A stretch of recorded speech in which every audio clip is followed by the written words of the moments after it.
Welcome back to the glass house. It's been a while since I've done a video, and probably even longer since, video from the glass house, and probably even longer since I've done one on begonias.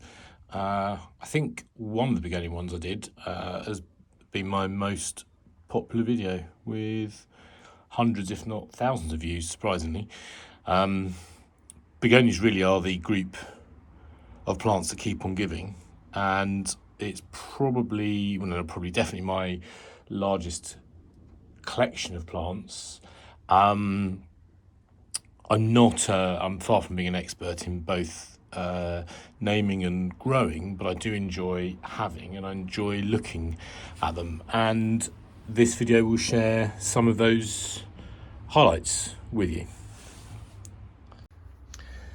So my first begonia is Begonia panchtharensis, which is a plant from Krug Farm, and you may have seen in my unboxing video from earlier on in the year. It was much smaller than this when I got it.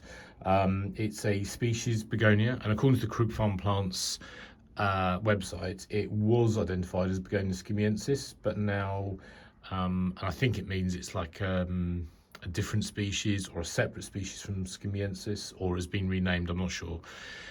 But it's species begonia. It was discovered in eastern Nepal, and the owners of Krug Farm, who are plant hunters, bought it back with them as a rhizome in 1994, and I guess have been selling it since.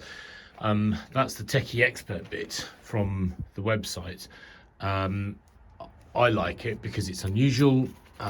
So if I turn it round, you can see it's been grown under a bench, so it's very one-sided. I apologise for the technical studio. My painter's ladder. That's the colour of my kitchen. But it matches very well the deep red of the panchtharensis buds down here, and this sort of, I don't know, is it candy stripe marking? I'm not sure what you'd call that. And the underside of leaves, very plain green. Fairly unusual for begonias, because often the begonia leaves are deeply purple underneath or deep red underneath. This is a very plain, almost boring green, and the pleasure comes from the front side of the leaves, which have a slight pinkish tinge to them. They're very deeply divided. If I can, and they're as big as my hand, if not bigger. There they are. And very, very deeply cut leaves. If I sit back a bit, you can get a better impression of that. But a lovely plant, and an unusual one to have in a collection. Begonias, as you know, we usually have asymmetrical leaves, and that asymmetry is not very marked in this leaf. It's almost symmetrical down the middle. Almost, not quite. But a lovely specimen. And as it said, a rhizomatous begonia. I haven't potted this one up yet. As you can see, it's still in the plastic pot. I normally put them in terracotta pots, but done incredibly well under the bench here. Flowers coming on. Often people say, oh, I don't grow begonias for the flowers, I grow them for the leaves, which the leaves are stunning, I get that. But I do think the flowers are very, very pretty on begonias, and I think worth the having. So that's my first one. Turn it back round. Begonia panchtharensis. The second begonia is Begonia chitoensis, another Krug Farm plant, Krug Farm purchase. This one on their website they describe as a mostly tender genus. They collected from the mountains of Taiwan from a deep rhizome, and you can see there the almost animal-like, so it looks like a fat caterpillar almost crawling out of the side of the pot there. And they've said on their website it's hardy to this one is hardy to -9. I wouldn't try it outside. I wouldn't risk it outside. And very deep, very pretty deep pink flowers on top. I like this one. You know, not particularly ornate. Leaves again quite large, almost as big as my hand. A bit less divided, ovate leaves, but more obviously asymmetrical than the panchtharensis that I just looked at. And they describe the website. They describe that the leaves can get to 30 centimeters, which try not to damage it. That one is probably what 2/3 of the way there. It did have a very long, because it gets to nearly 90 centimeters apparently. It did have a long, a longer branch on it. Oops, sorry, there. I think it was at that point there. Or a longer leaf when I first had it, but I took it off. It wasn't doing very well. You know, not a stunningly unusual leaf, I don't think, but a lovely growth form. And you know, again, it's been under the bench, so it's sort of a little bit one-sided, but a lovely growth form and an interesting plant to have. If I could take some cuttings from this, I would definitely try it out in the garden if they're saying it goes down to -9. We have heavy clay soil here that gets quite wet in the winter, so it might not like that, but anyway, there we go. So that's the Begonia chitoensis. And the next begonia I've got is Begonia grandis sapporo, which again is from Krug Farm. That wasn't one I got this year. I got this, I think it was August last year. If I look at the label, I go through phases of being very good at labelling the dates and not being very good. August 2020 I got this. And again, it was a Krug Farm Plants purchase. It's described as being very hardy. It's from Hokkaido in the northern island of Japan, where they have severe winters, according to the Krug Farm website. Sue and Blethyn Jones, have a look at their website. They've got some amazing stuff on there, and I think their plant hunting story is a fascinating well, in that they are plant hunters and travel the world picking up unusual plants, and they bring them home and sell them on. They've been in the Krug Farm in North Wales for about 30 years now. But anyway, the Begonia grandis sapporo here, different from the last two. I've shown you the traditional asymmetrical begonia leaf, though some of these seem to be suffering. If you look, there's a bit of burn around the edges of the older leaves. I'm not sure if that's because it's been too much in the sun this year. But if I turn it round, the plant completely changes to these, you know, again, it's been under the bench, so it's been growing one direction mainly, although I think some smaller new growth at the back, probably where they catch the evening sun that sets. But anyway, this side here, whereas the front side of the leaves are this sort of deep green, you can see a hint of red in that, but when you look at the back side of the leaves, this beautiful wine red coloration. It goes back to what I was saying about the first begonia, about the back of the leaves not being a different colour. If you remember the panchtharensis, the leaves were very ordinary on the back. This is one of those begonias that has a very deep coloration on the back, that gives the plant sort of two aspects of interest. They say it's a species begonia. This one has very erect stems. I don't know if it is is a cane stem begonia, but it certainly looks like it, doesn't it, with those very clear upright stems and lots of branching growth on the way up. Let me turn it back.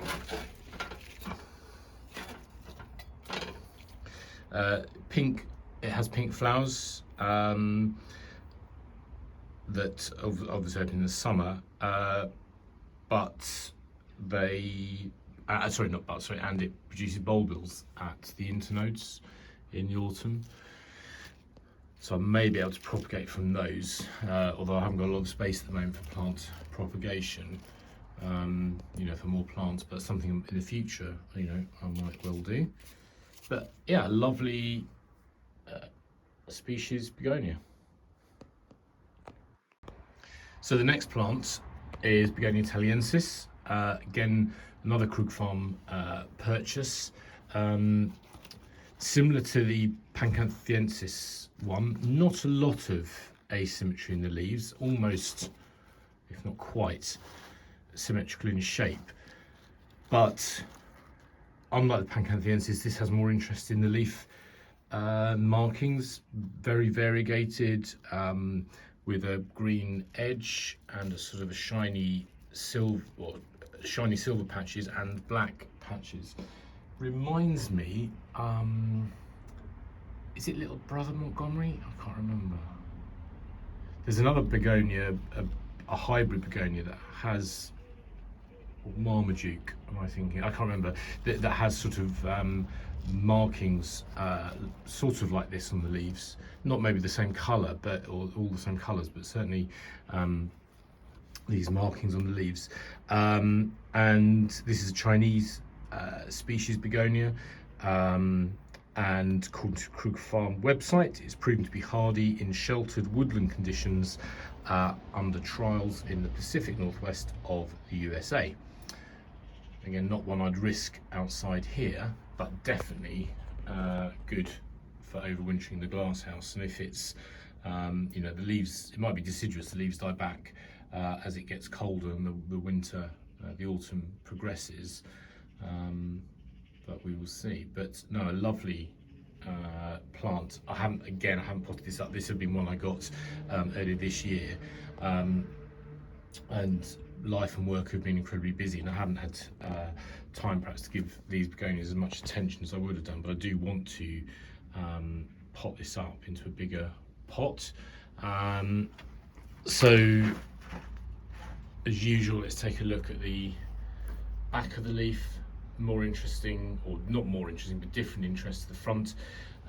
Reddish colouring, which is quite common in begonias, isn't it? We've said that before. Reddish markings on the back. The black markings aren't so obvious on the back, and the little new growth coming through there. But a lovely addition to the collection. I'm really pleased with that. The next one is Begonia annulata. This is potentially the least favourite of the ones I've got at the moment. I don't think it helps by the fact there's been some insect and drying damage to some of the leaves, and I will cut those off.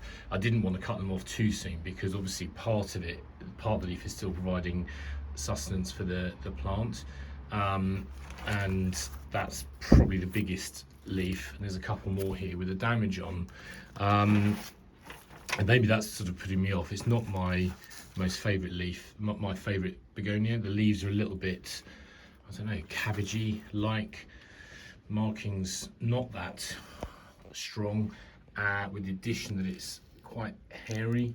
You can see the flower there.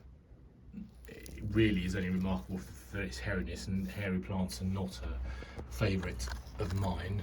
Let's see if I can lift that up. I mean, that's a single flower there. Yeah, so hairy plants are not a favourite of mine. However, that leaf there is quite pretty, has no damage on it, and if in time I can get, or when I get rid of the more damaged leaves, if more grow like that, or even like that, who knows, I may fall in love with it as much as I did from the description on the website. I don't know if I said there's another Krug Farm Plants purchase from January this year. It's a Nepalese species, collected, they say, in 2002. It has large pink pale flowers, so they maybe are not fully emerged yet. And it says emerging from red bristly buds in a long succession, and it can grow to 60 centimeters tall, or maybe the flowers grow to 60 centimeters tall. Anyway, this has got a way to go yet before being sort of, fully grown, and I want to make sure, I'll pot it up and keep it on, keep growing it on, but I just want to make sure it will survive the winter. Sorry, I'm rambling a little bit now, but anyway, yeah, so not one of my favourite ones in the collection, but the potential to be lovely. So Begonia versicolour has a little bit of, quite a strong resemblance to Messoniana, Begonia Messoniana, which is the iron cross begonia, with this marking, the darker markings around the veins of the leaves. Similar to the last begonia, the older leaves are not, if you saw that, you wouldn't give it a second glance, would you? It doesn't. I do need to cut it off now. It's gone over enough, and I've got enough new growth on it. But if you looked at that, monstrosity, you wouldn't buy it. There's some necrosis on the leaf there. It's cup shaped where it's dried up, but the new leaves there are much prettier. There's an older new leaf, if that makes sense. Like most of these, the leaves as big as my hand there, but there's no damage to the side. Slightly cup shaped, actually. Maybe that's what it does. But this is a very pretty specimen. No flowers on this. Again, if I didn't say, Krug Farm plant purchase. They describe it as from a remote mountain range. I don't say which country, but growing on vertical limestone cliffs in the deep shade forest. That might be why that leaf is burnt a bit, if it was in too much direct sun. Conspicuous, it said, the website, the Krug Farm plant website says, conspicuous with large lopsided orbicular silver leaves with broad green zones following the main veins, adorned upright red stems of pink flowers. No flowers on this as yet. Sorry, trying to juggle. Not, as I said in the last one, I'm not madly keen on hairy plants, but what I do like about this, the back of this is a very pretty pink marking. Again, if you compared that side with that side, you wouldn't necessarily know it was even the same plant. And that's one of the things I love about begonias, the difference in back and front of the leaves where there is one. You get 2 bangs for your buck, don't you, with that? Very new leaf. They're very hairy. So yeah, a lovely plant, ignoring the grotesque cabbage-like leaf.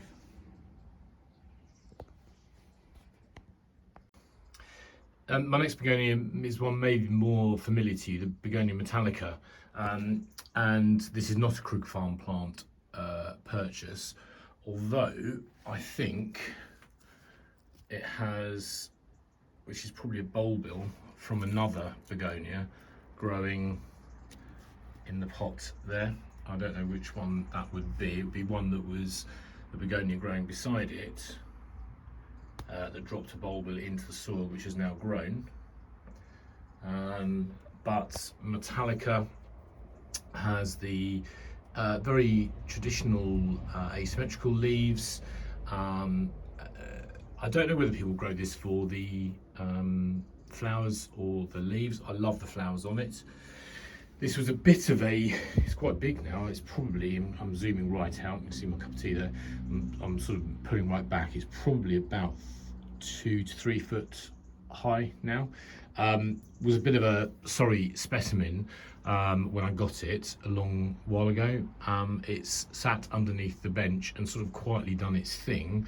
And I noticed the other day, I thought, gosh, what's those pink flowers? And I noticed the other day, it's absolutely covered in these lovely pink flowers. So it's gone from ugly duckling to swan in the last couple of months, almost completely unnoticed by me.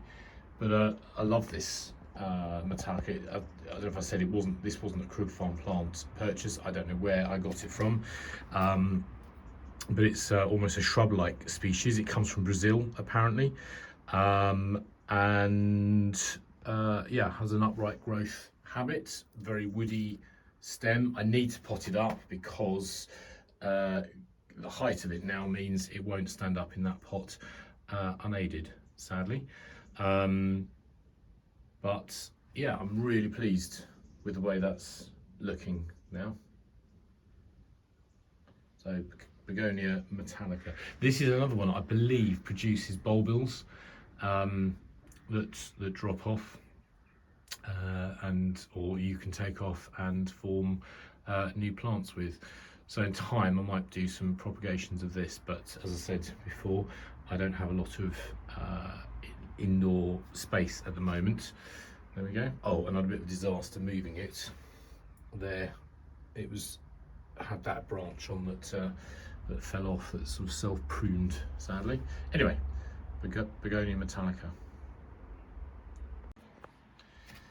So the next plant is Begonia evandsiana alba, and I'm pretty sure I got this not from Krug Farm this time, but from Barracot's Rare Plants,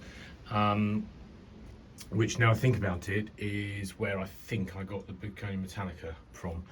Anyway, this is in a large, don't know, what is that, 20 centimetre pot, and it is massive.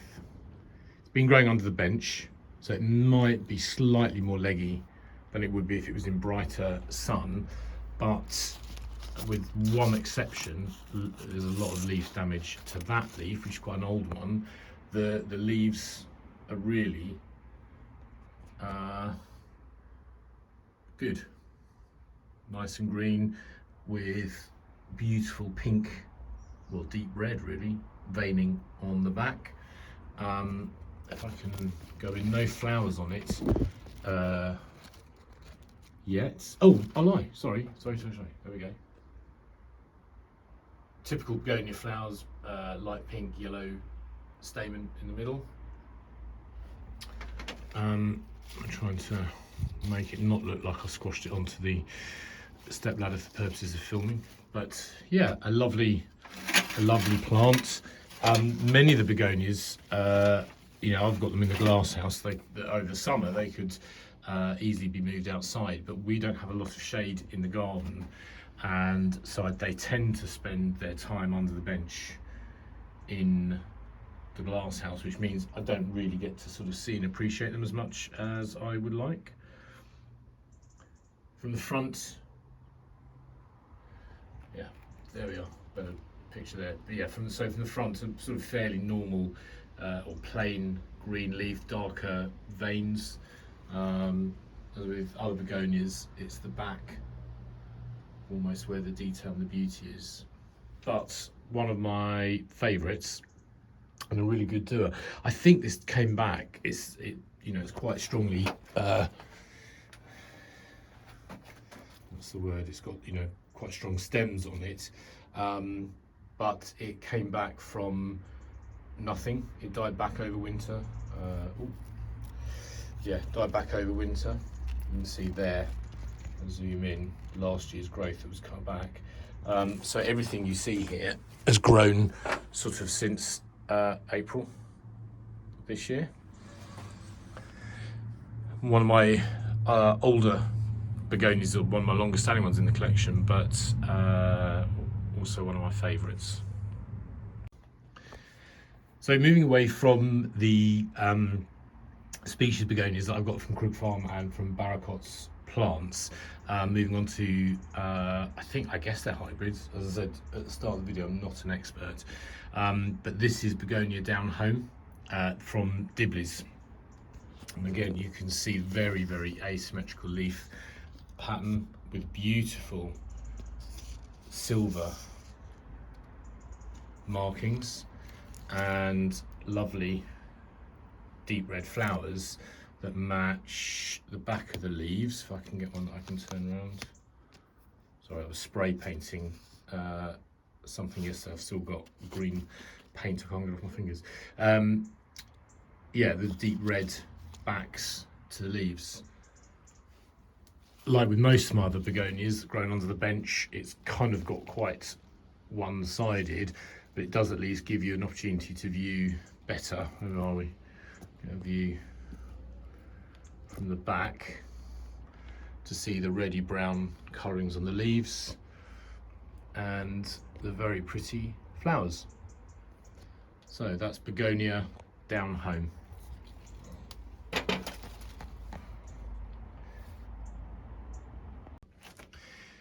The next begonia is an Etsy purchase. It was rather expensive, I have to say, for plants that I usually buy, but well worth it. And the leaves have, sorry, as I said the name now, Begonia Benigo pink, but the leaves have these beautiful, almost artificial pink markings on. So that's a more mature leaf there, with the leaf, the bulk of the leaf being green, with the pink, deep pink markings on. And then if I move to a younger leaf, you can see the green there is more flushed with pink there.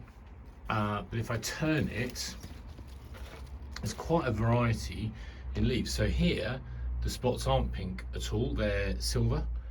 And yet next door, I'm sure it must all be the same plant. I don't think there's two separate plants in there. But some of the leaves, the markings are very silver and some very pink, very unusual. I don't know whether that's to do with light levels, whether the silver was produced when it was in a brighter spot, and now it's under the bench in the glass house where it's darker. Most of the newer leaves seem to be pink. I don't know, don't know. I can't really explain that. But that's definitely two leaves on the same stem. One where the markings are white or silver, and the next one almost exactly the same size, so very similar age and certainly very close on the stem, is pink. And again, because it's been under the bench, it's grown in one direction. And if I look at the backs of the leaves, deep wine red colour, but when you look at the front, this doesn't really show through. Again, another plant where it looks like two completely different plants. But as I say, it was cost more than I would normally spend on a plant, especially given the size when I got it. But actually, I think well worth the money and a lovely addition.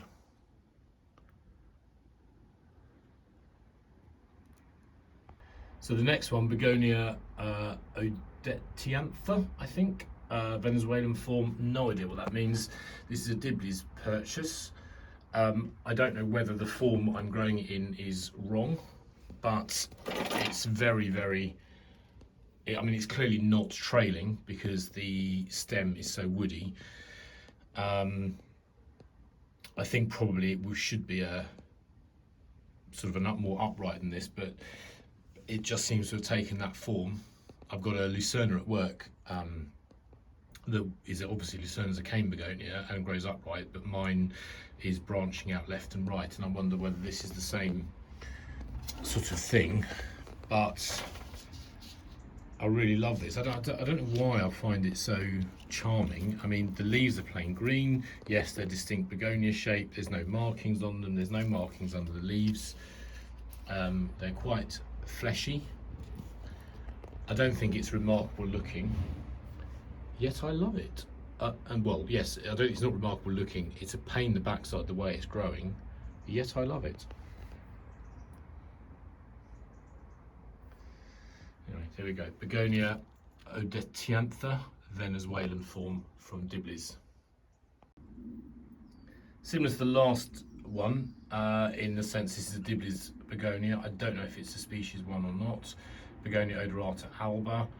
I have one stem making a break for it off to the side, and another stem going up. It's probably getting on for 2 feet high. Well, certainly including the pot, it's 2 feet high, so it's about 18 inches maybe. Similar to the last one, you know, very plain, ordinary looking leaves. I don't think there's anything particularly remarkable about it, but I love it.